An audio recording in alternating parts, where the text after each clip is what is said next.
Protection with Blessings. Maṅgala Sutta. By Venerable Uttamo Thera. 1. Not consorting with fools. In the suttas, firstly, the Buddha talked about what should not be done.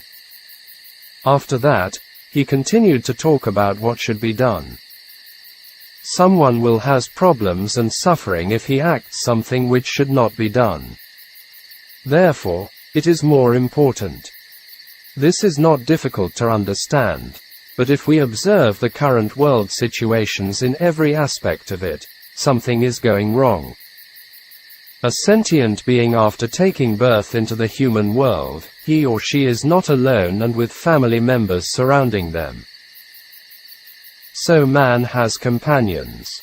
Each family is the smallest part of the society. Not only human but also animal is the same. The differences between him are: a man has knowledge. Every man has two kinds of companion. Natural selection or send by the law of karma, and later with one's own choice or selection.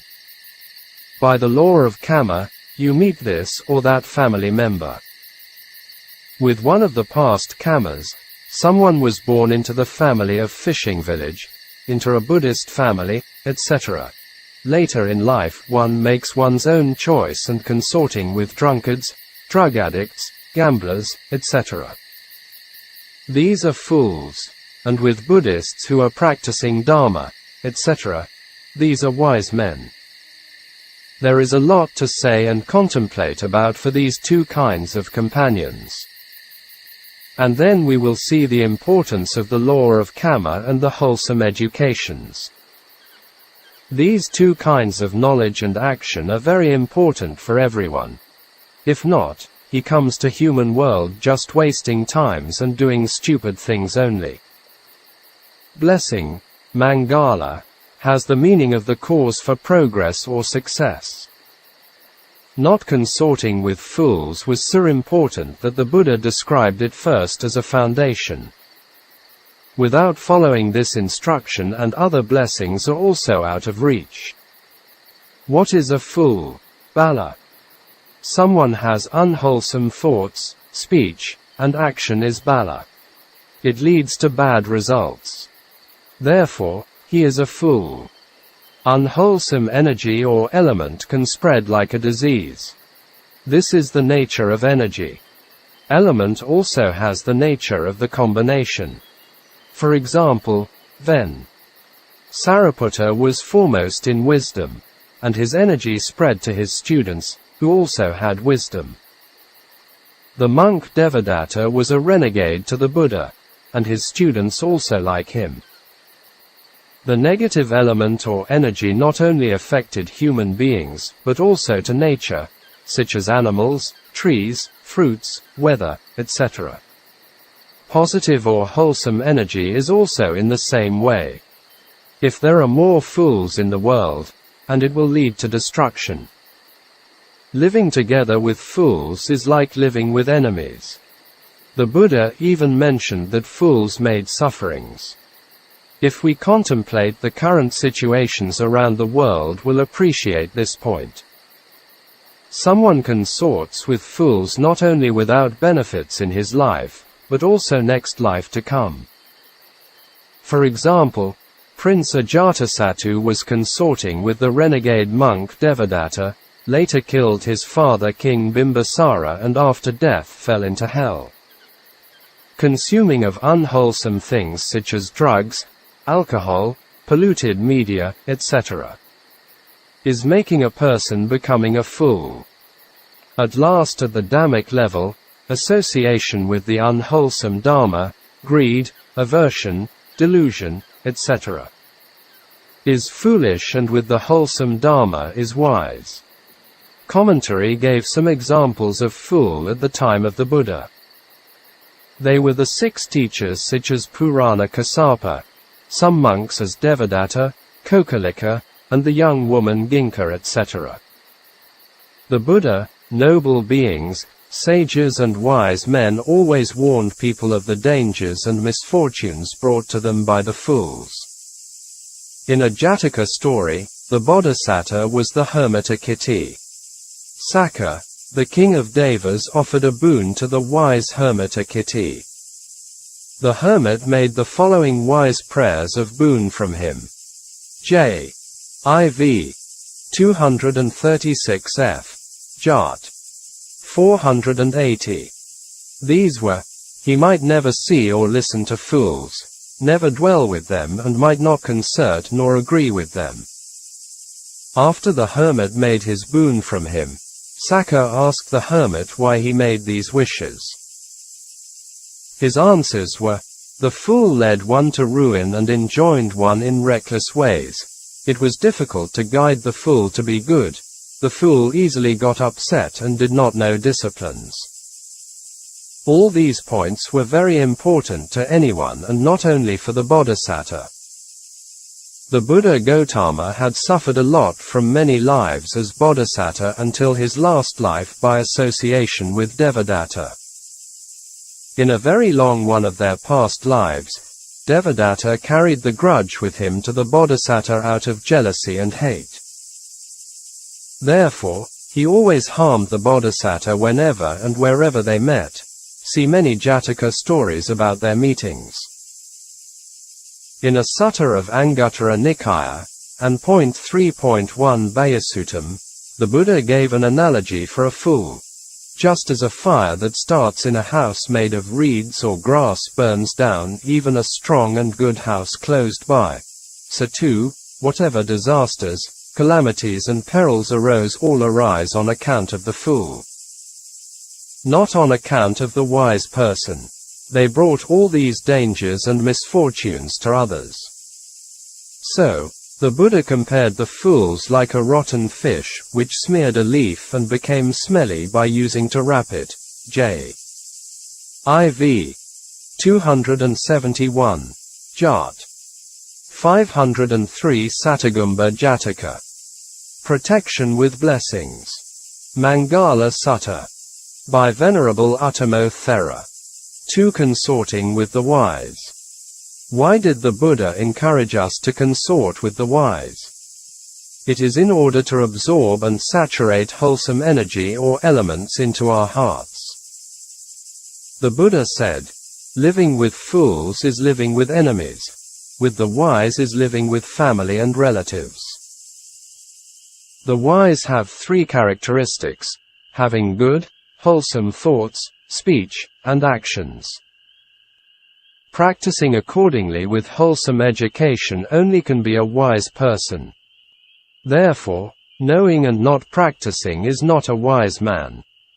The Chinese saying said, talking without doing is Fant Ren. Fant Ren means imposter. Are we in this class? It will become a wise man after knowing and practicing, if not only an educated fool. With a lot of knowledge and could talk is still not wise. Live life without dangers and enemies, no suffering and fear, only can be called wise. The Jataka story about 2 parrots was a good example of the fool and the wise.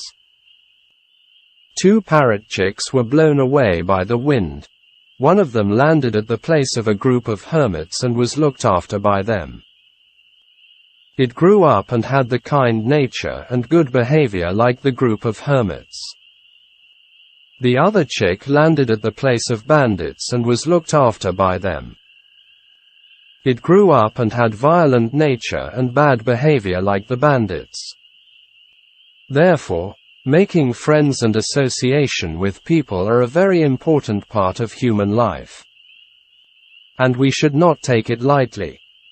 The commentary mentioned some benefits by association with the wise.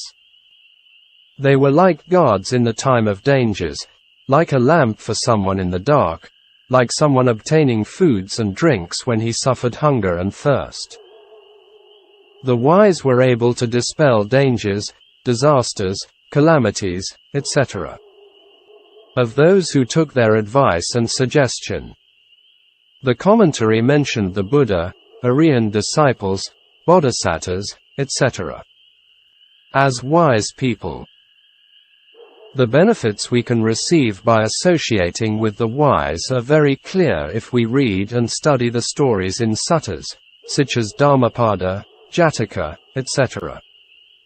We should contemplate the following question. Are today human beings becoming wiser?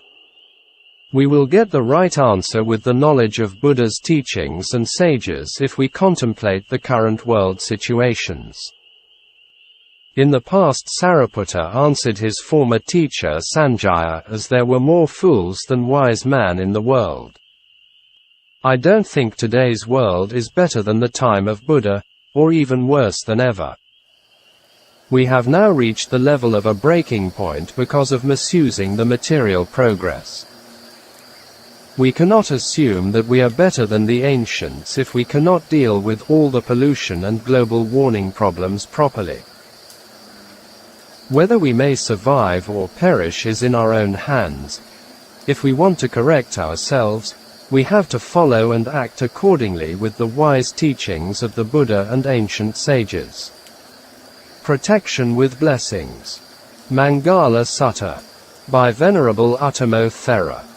3. Paying homage to those worthy of homage. With this blessing, we become intelligent and wise and will do the right things. To those worthy of homage are the triple gems, Buddha, Dharma and Sangha, parents, teachers, family members, relatives and people older than us or wise.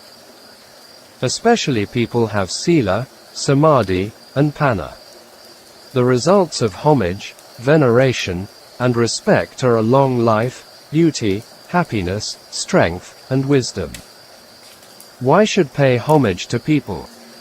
We must think about the qualities and gratitude. The qualities of nobility, purity, etc. A sila, samadhi and panna, in Pali is guna.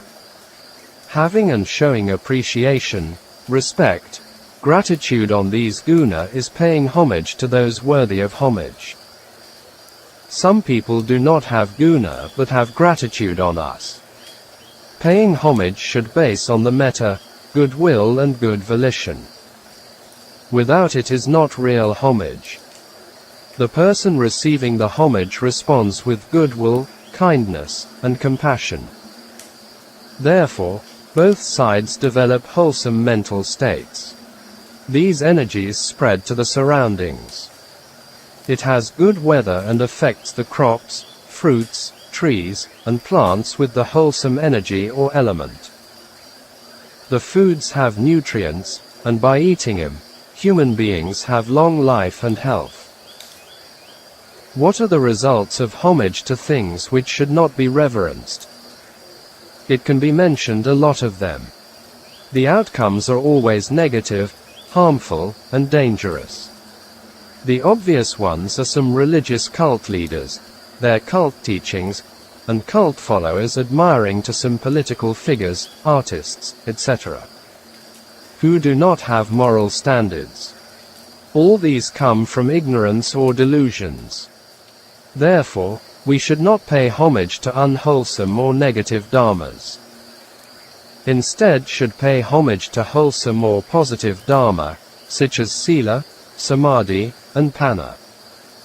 The highest homage and veneration are the Buddha, Dharma, and Arya Sangha. They represent sila, samadhi and panna. There was a Jataka story on wrong homage, veneration. In one of his past lives, the Bodhisattva was born into a noble Brahmin family, who were worshipping fire. His parents kindled a fire for him after he was born and looked after for it until the 16 years of age. At this age, a Brahmin youth could choose one of the two ways in his later life. Had a family or continued to worship the fire. He chose the second one and brought the fire with him to the forest and continued the duty. One day he received a cow by begging. He wanted to offer the meat to the fire but had no salt with him. Therefore, he left it at the forest and looking for salt elsewhere. A group of hunters arrived there when he was away. They killed the cow and took all the meat with them. He only found the head, the skin and the tail of the cow after he came back. He came to his common sense. How a fire could protect me even it could not protect its offerings. Therefore, he gave up the wrong practice, lived a hermit life, and practiced jhanas. After he died and born in heaven. Some Brahmins believed that by worshipping fire and after dying born as Brahma gods. Once, a dying Brahmin seeing the hellfire, told people what he had seen. They told him that this was the Brahma heaven and asked to incline his mind towards it. After died and he was born in hell. There are many wrong views and practices in the world. People must have the courage to give up all of them as soon as they know it. It was like the Bodhisattva in this story. After knowing the useless, unbenefited, harmful consequences of views and practices, we should give up instantly, such as terrorism in the name of religion. What is the best offering and veneration or homage? The Buddha mentioned two kinds of veneration, Amisa Puja and Dharma Puja. Amisa Puja, offerings of external objects such as the four requisites, etc. The second is Dharma Puja, offering with Dharma, i.e., practicing Dharma or Dhammanu Dhammapatipatti, practice in accordance with the Dharma. At the time of the Buddha's total unbinding, Maha Parinibbana, the heavenly beings were paying homage and offering of heavenly flowers, sandalwood powder, music, etc. The Buddha said that in all of the offerings, Dharma Puja was the best. The Buddha taught the Maṅgala Sutta 10 verses in groups. The first group of verses, as explained above, had 3 blessings. 1. Not consorting with fools. 2. Consorting with the wise. 3. Paying homage to those worthy of homage. These are very important to fulfill for the other blessings to follow. It can be said fundamentally important. They are connected if we analyze these 3 blessings. Therefore, we know the skills and wisdom of the Buddha in teachings which were very systematic. Hence he was called the teacher of gods and humans. Only we are consorting with the wise and their teachings by practicing them, we will become wise people. And then include in those worthy of homage. The most important point about paying homage is we should not take refuge, worship and veneration to those 3 unwholesome roots of greed, hatred and delusion. By doing so, we will become rats and cockroaches and disgusted by all. It seems to be people are inclining towards that direction. See all the human problems around the world, pollution and global warming. Protection with blessings. Maṅgala Sutta. By Venerable Uttamo Thera. 4. Residing in a suitable place. To reside in a suitable locality or good places. Scholars translate Patirupa Desa as civilized land or suitable place. How do we decide a land or place as civilized or suitable? There can be 2 major groups existed on this subject. These are the worldling and noble beings. Worldling is called because of being full of defilement, kilesa. Therefore, this worldling group is more extensive or variegated according to their views, characters, habits, etc. Majority of worldlings will decide a suitable place as where a lot of material progress and conveniences. These increase their defilement like a superglue. So, a lot of competitions and indulgence in sensual pleasures are going on and on, always in the state of discontentment. Therefore, some world superpowers created a lot of problems around the world to increase their powers and wealth. It created instability in many countries. But they themselves are also not happy if we observe their society problems. there are a lot of unwholesomeness going on. They forget or do not know the basic point for happiness, peace and welfare. This is mental well-being. Material progress can be detrimental without basic mental well-beings. In the same way, we cannot success in reducing the global warming without solving the internal cause, the mind. If only dealing with the outer problems, even we can success, it does not last long. For noble beings, sages and the wise, the suitable place is for mental well-being where we can develop our sila, samadhi and panna. It does not mean that the Buddha had neglected of material well-being. By studying the Pali texts, we know that the Buddha taught nearly everything which had connection with human beings. Therefore, material well-being is subordinate to mental well-beings. We can know this point very clear by observing today world situations. The Buddha mentioned the importance of locality or places for the development and progress in worldly and spiritual matters. What are the things to choose for a suitable locality? We should consider on education, economy, health, spiritual, etc. We will have no progress for our whole life if living at wherever we are in. It is the best place to reside where there is the chance to realize the path and fruit of the Buddha Dhamma, a place where we can fulfill the perfection, paramis, of the Buddha's teachings. We should reside in countries where there is the Buddha Sasana. In general, a place where can support us for making merits, obtain wealth, education, and health.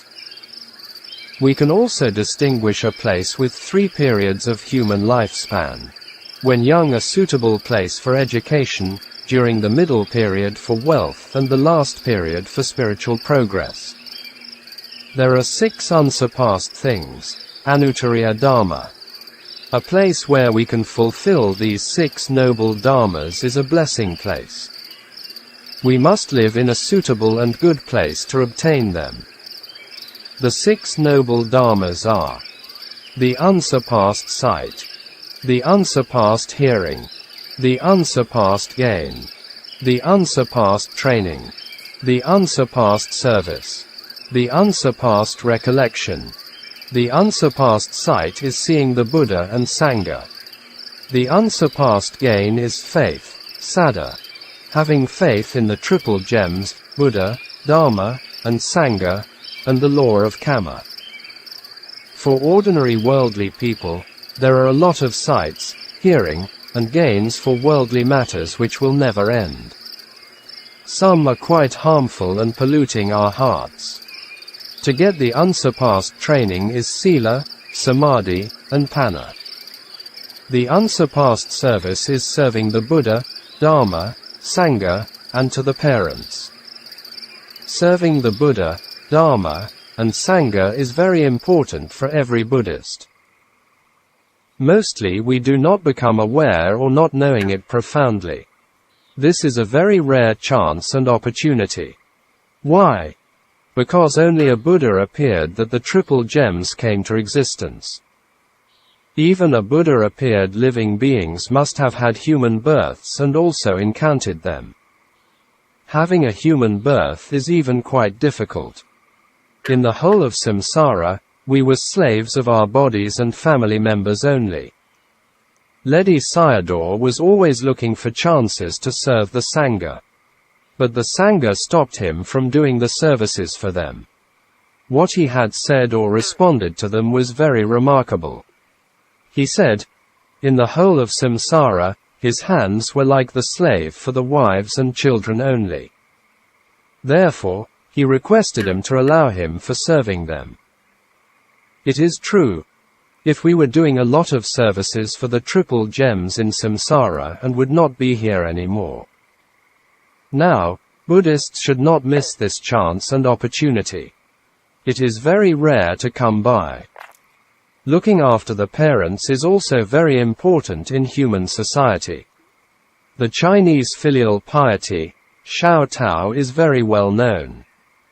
This education and practices were handed down for many centuries, maybe more than over 5,000 years. Without love, kindness, and filial piety to one's parents, there is no future for someone. The unsurpassed recollection is the qualities of Buddha, Dharma, and Sangha gunas. There are a lot of worldly recollections to ordinary worldlings. It is good to have the recollection of one's parent kindness, love, and gratitude. And then, repay to them. Someone who can fulfill the 6 unsurpassed things has the 7 benefits as mentioned in the Satipatthana Sutta: purification of beings, surmounting of sorrow and lamentation, the disappearance of dukkha and discontent, acquiring the true method and realization of nibbana. There was a good story of a sutta representing the Anuttariya Dharma. One time the Buddha was going for alms round and met a group of people. He asked their names and livelihoods. One of them was the fisherman, and his name was Arya, Mr. Noble. But his actions were ignoble. So the Buddha gave him talk on what was noble, and at the end, he entered the stream, became a Sotapanna.